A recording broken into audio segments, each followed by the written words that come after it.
Hello students, फिर से स्वागत है आपका एम्प्लॉयबिलिटी स्किल की ऑनलाइन क्लास में। आज से हम जो नए टॉपिक शुरू करने जा रहे हैं वो 2019 में सिलेबस में जोड़े गए हैं। जो पहले आपके सिलेबस में नहीं थे उनको अब डीजीटी द्वारा आपके सिलेबस में जोड़े गए हैं। तो वो कुछ टॉपिक्स हैं जिनके बारे में आपको बता दूं और इनके मार्क्स भी बता दूं कितने अलॉटेड हैं। Maintaining efficiency at work place 3 marks exam point of view से। एक है ये एसेंशियल स्किल फॉर सक्सेस, ये भी 3 मार्क्स का है। Preparation to the world of work, ये भी 3 मार्क्स का है। कस्टमर इंटरेक्शन और सर्विस, ये भी 3 मार्क्स का है, जो कि इस साल आपके सिलेबस में डीजीटी द्वारा जोड़े गए हैं। जो आपका एम्प्लॉयबिलिटी स्किल का एक सब्जेक्ट है, ये एक ब्लेंडेड लर्निंग है, मिश्रित अध्ययन है।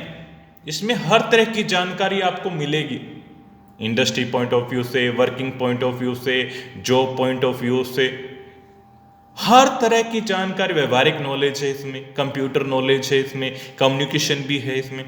तो ये एक ब्लेंडेड लर्निंग है, मिश्रित अध्ययन है, जिसका ज्ञान होना आवश्यक है, जो कि हमारी पर्सनैलिटी में इंप्रूवमेंट करता है, हमारे कम्युनिकेशन में इंप्रूवमेंट्स करता है। तो चलिए ज़्यादा इंट्रोडक्शन को लंबा नहीं खींचते हुए हम अपने टॉपिक पे आते हैं। आज जो हम टॉपिक शुरू करने जा रहे हैं वो है maintaining efficiency at work place, कार्यस्थल पर दक्षता बनाए रखना। दक्षता, इफिशिएंसी क्यों जरूरी है? हम कोई भी काम करते हैं, अगर वो इफिशिएंट होगा, दक्षता पूर्ण होगा, तभी उस काम का फायदा है। अदरवाइज आधे अधूरे काम का कोई फायदा नहीं, या कंप्लीट टाइम पे काम कंप्लीट नहीं हो तो उस काम का कोई फायदा नहीं। इफिशिएंसी उसी को बोलेंगे अगर पर्टिकुलर टाइम में, हमें निश्चित टाइम में जो हमें काम दिया गया उसको हमने पूरा कर लिया, उसको हम इफिशिएंट वर्क बोलेंगे। इंडस्ट्री में इफिशिएंट वर्क होना काफी इंपॉर्टेंट है। एक अच्छी प्रोडक्टिविटी वही कहलाएगी जो एक टाइम पर हो, एक निश्चित समय पे हो, क्वालिटी हो उसके अंदर, एक अच्छा प्रोडक्शन हो जिसमें पूंजी का, रॉ मटेरियल का सदुपयोग किया गया हो, जिसका इनपुट और आउटपुट में बैलेंस हो। तो वो क्या होगा? एक अच्छा काम होगा, एक इफिशिएंट वर्क होगा। तो इफिशिएंसी को किस तरह से परिभाषित करेंगे? किसी कार्यस्थल पर किसी एक कर्मचारी द्वारा एक दिन में किया गया काम या निश्चित समय में किया गया काम, या किसी टीम द्वारा एक पर्टिकुलर काम को या बहुत सारे काम को, काफी वर्क्स को एक निश्चित टाइम में करना ही क्या कहलाता है? इफिशिएंसी कहलाता है, दक्षता कहलाता है। इनपुट को उपयोगी आउटपुट में परिवर्तित करना, किसी व्यक्ति, मशीन, फैक्ट्री, सिस्टम इत्यादि के द्वारा। इनको जो मापना, जिसके द्वारा इसको मापा जाता है, उसको क्या कहते हैं? प्रोडक्टिविटी कहते हैं, उत्पादकता कहा जाता है। किसी इंडस्ट्री की उत्पादकता बहुत मायने रखती है। सारा इंडस्ट्री का सिस्टम है उसकी प्रोडक्टिविटी पे डिपेंड करता है। उत्पादकता की गणना उस अवधि में खपत की गई कुल लागत, पैसे के रूप में हो सकती है, पूंजी के रूप में हो सकती है, ऊर्जा के रूप में हो सकती है, या संसाधन है जो सामग्री है, के द्वारा प्रति अवधि औसत उत्पादन में विभाजित करके ज्ञात की जाती है।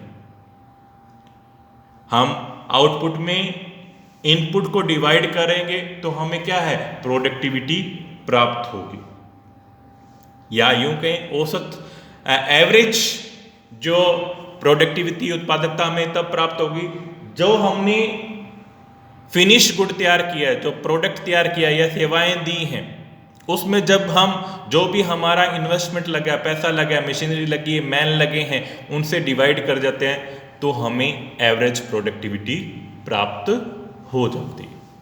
तो उम्मीद करता हूं सबको प्रोडक्टिविटी के बारे में, इफिशिएंसी के बारे में पता चल गया होगा।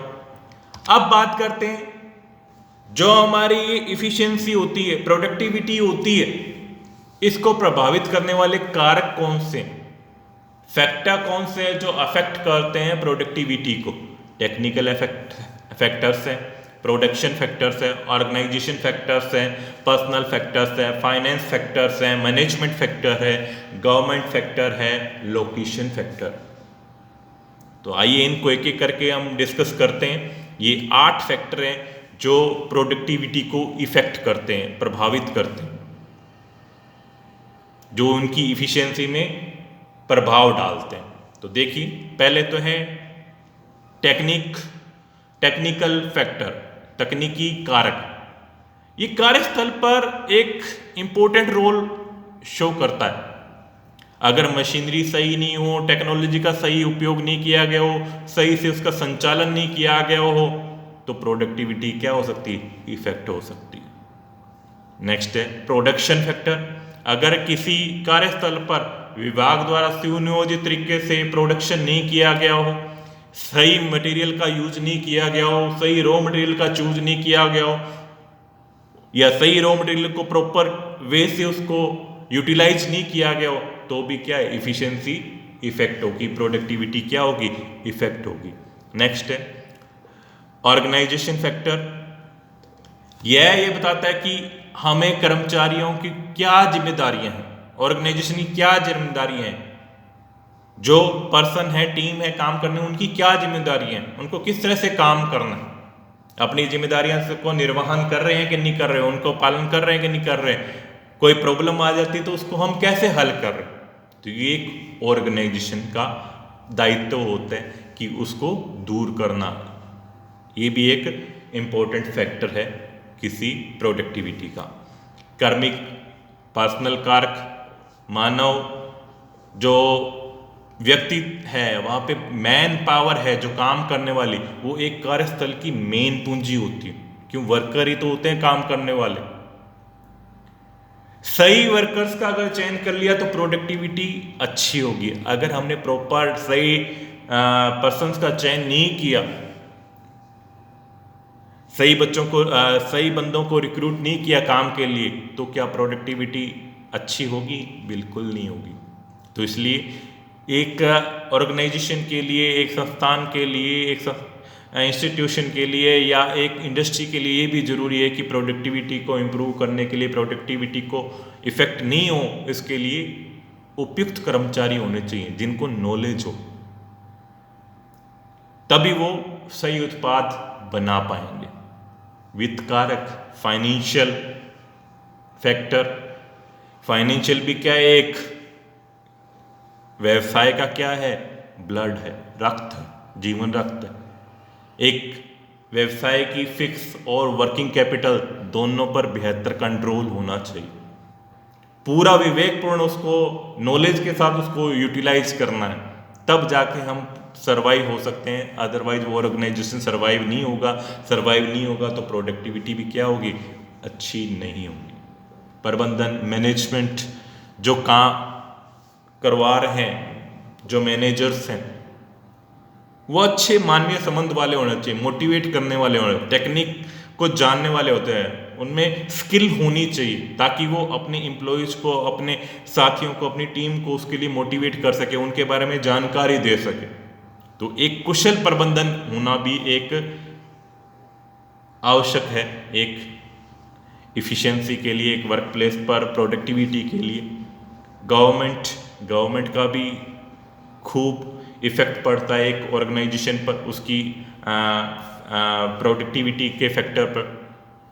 गवर्नमेंट को चाहिए कि प्रॉपर यूटिलाइज करवाए फंड का, इस तरह से रूल्स एंड रेगुलेशन बनाए ताकि उनकी बचत का प्रवाह, पूंजी का प्रवाह है वो प्रॉपर हो सके, निवेश हो सके, उनका जो संसाधन उनका संरक्षण हो सके, जो टैक्सेस हैं वो प्रॉपर हों, जिनका सही यूटिलाइज हो सके। तो ये गवर्नमेंट की जिम्मेवारी। कई बार क्या है, टैक्सेस की वजह से प्रॉब्लम आ जाती है, या रूल्स एंड रेगुलेशन ऐसे होते हैं जो फॉलो नहीं हो पाते हैं, जिनकी वजह से प्रोडक्टिविटी पे इफेक्ट पड़ता है। स्थान इम्पोर्टेंट है, ये भी स्थान, भौतिक, भौगोलिक, जलवायु भी क्या है, एक प्रोडक्ट पर इफेक्ट डालती है। किस प्रोडक्ट के लिए किस तरह का वातावरण होना चाहिए, ये भी हमें ज्ञान होना चाहिए।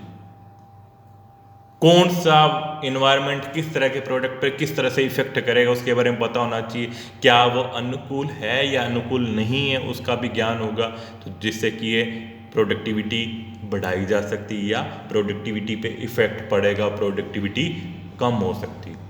तो ये कुछ फैक्टर हैं जो प्रोडक्टिविटी को इफेक्ट कर सकते हैं, जिनके बारे में हमें नॉलेज होनी चाहिए। नेक्स्ट बात करते हैं improvement productivity, improving productivity sorry, उत्पादकता में सुधार।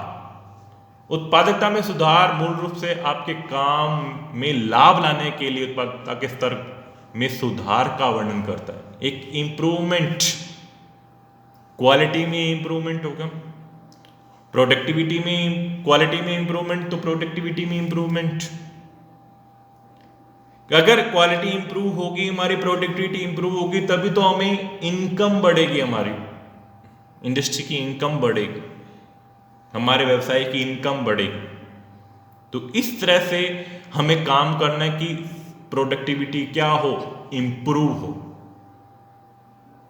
तो कुछ टेक्निक है जो प्रोडक्टिविटी को इंप्रूव करने के लिए होनी चाहिए, तो उनके बारे में हम चर्चा करते हैं। जैसे allocate time each day for a power session, power सत्र के लिए प्रत्येक दिन समय आवंटित करें। पावर सत्र एक ऐसा समय होता है जब जिस टाइम आपके काम करने के लिए खुद को समर्पित कर देते हो। बिल्कुल हर व्यक्ति के लिए एक ऐसा टाइम होता है दिन में कि वो अपने आप को पूरा डेडिकेट कर देता है काम के लिए, तब उसको कुछ भी दिखाई नहीं देता, वो फोन से परे होता है, दूसरे क्रियाकलापों से परे होता है, ध्यान उसका भंग नहीं होता है। वो पावर सत्र 30 मिनट से लेकर 90 मिनट तक का हो सकता। उस दौरान आपको डिसाइड करना है कि आपको क्या काम करना है, आपको कितना काम करना है। तो उस टाइम आप जोश में होते हो, तो उस टाइम का सही यूटिलाइज करना है, जिससे क्या प्रोडक्टिविटी क्या है, इंप्रूव हो सकती है। आप डिसाइड कर सकते हो कि आपको कितना काम करना है। उस टाइम आप में जोश होता है, आपकी पावर फुल फॉर्म में होती है, जिससे आप मनचाह काम कर सकते हो। तो उस सेशन को प्रोडक्टिविटी पे डालें, जिससे कि प्रोडक्टिविटी क्या हो, इंप्रूव हो। नेक्स्ट है वर्क इन प्रोडक्टिव इन्वायरमेंट।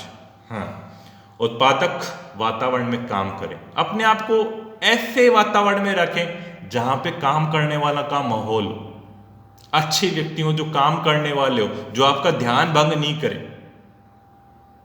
आपको सकारात्मक पॉजिटिव सोच दे, पॉजिटिव काम करने का तरीका दे, जिससे कि आपकी क्वालिटी में इंप्रूवमेंट होगा, आपकी प्रोडक्टिविटी में क्या होगा, इंप्रूवमेंट होगा।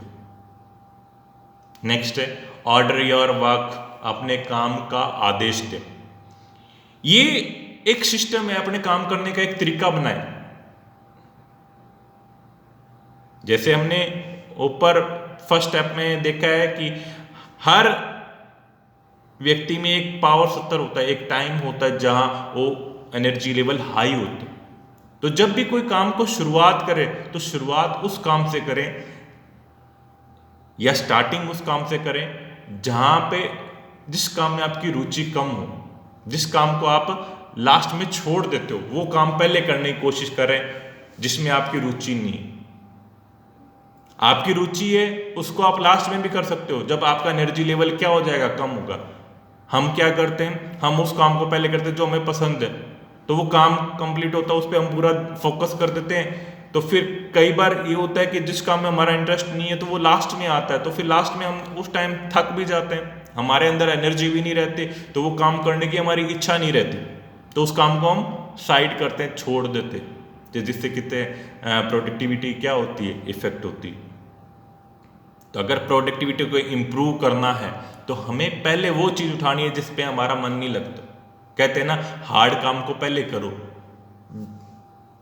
या बड़े काम को पहले छेड़ो, तो उससे क्या है, क्या जो मुश्किल काम होगा वो पहले हो जाएगा, बाद में तो इजी इजी रह जाएगा। तब हमें लगता है कि यार इतना बड़ा काम कर लिया तो ये तो छोटा सा है, तो ये तो हो ही जाएगा, या जिसमें हमारा इंटरेस्ट है वो काम तो हम कर ही लेंगे। तो ये इम्प्रूविंग प्रोडक्टिविटी की कुछ स्टेप्स हैं जिनको हमें, टेक्निक हैं जिनको हमें ध्यान रखना है। उम्मीद करता हूँ आज का लेक्चर अच्छे से समझ में आया होगा। फिर भी अगर कोई प्रॉब्लम हो तो आप मुझे कमेंट कर सकते हैं, मैसेज कर सकते हैं। आप जो मैं ये यूनिट लेने जा रहा हूँ, मतलब ये कल फिनिश कर दूंगा मैं इस यूनिट में, इसमें 1 या 2 क्वेश्चन आने की संभावना है। चलिए नेक्स्ट हम बात करते हैं, जो हमने लास्ट सेशन से शुरू किया था कि हम एक फुल फॉर्म लेंगे हर स्लाइड के लास्ट में। आज मैं जो फुल फॉर्म लेने जा रहा हूँ वो है जीडीपी, ग्रोस डोमेस्टिक प्रोडक्ट, सकल घरेलू उत्पाद। ये एक आर्थिक स्नैपशॉट है, इसको आर्थिक स्नैपशॉट बोलते हैं, जो कि अर्थव्यवस्था का आकार, विकास दर का पता लगाने के लिए एक माप है। एक राष्ट्र की अर्थव्यवस्था का पता लगाने का एक बुनियादी माप है। एक वर्ष के अंदर, एक राष्ट्र के अंदर, एक वर्ष में भीतरी सीमा के अंदर अंतिम वस्तुओं और सेवाओं का बाजार मूल्य है। ये 3 तरह से कैलकुलेट किया जा सकता है, व्यय के रूप में, उत्पादन के रूप में और आय के रूप में इसकी गणना की जा सकती है। तो उम्मीद करता हूं आज का लेक्चर अच्छा लगा होगा। प्रोडक्टिविटी भी क्या आपका एक सतत प्रोसेस है जो आपको सक्सेस की तरफ ले जाता है, इसलिए अपनी प्रोडक्टिविटी पे ध्यान दें और सक्सेस हो, अपनी सक्सेसता को बढ़ाएं। तो उम्मीद करता हूँ आज का लेक्चर अच्छा लगा होगा आपको, तो लाइक करें, शेयर करें, कमेंट करें, सब्सक्राइब करें। Thanks for watching.